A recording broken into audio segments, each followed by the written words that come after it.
No, tak dneska to bolo hlavne o tom, aby sme si ustrážili emócie a nepodľahli nejakému mylnému faktu, že teda to šampanské a tej oslavy.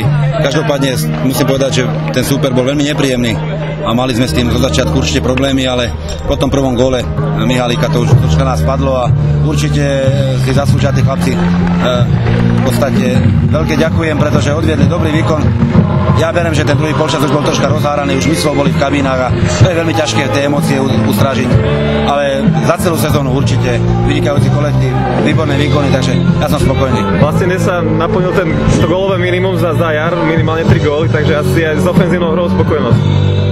Tam áno, tam určite áno, aj keď samozrejme tých šancí si vypracovali sme si viac, ako sme premieňali, ale sú okienka v defenzíve, ale teraz nie je na čas nejaké negatívne hodnotenia. Všetko bolo tohto pohľadu dobre, takže ja ten úspech venujem klubu a mojim spolupracovníkom, hlavne Vladovi Martincovi, ktorý sa o nás staral od rána do večera. Takže ja si myslím, že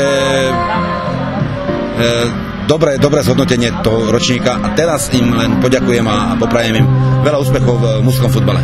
Hráči vás po zápase vyhodili na svoje plecia, takže ešte, že ma chytili.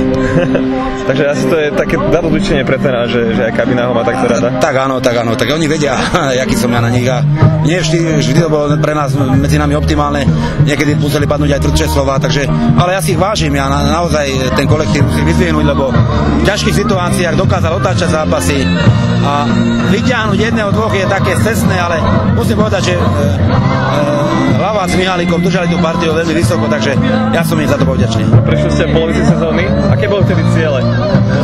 Cieľ bol nastavený jasne skončiť na postupovom mieste. Nikto nevedel, čo to bude, či to bude postačujúce 3. miesto za Trenčínom a za Slovanom, ale ja som mal taký cieľ po tej zimnej príprave od zápasu k zápasu.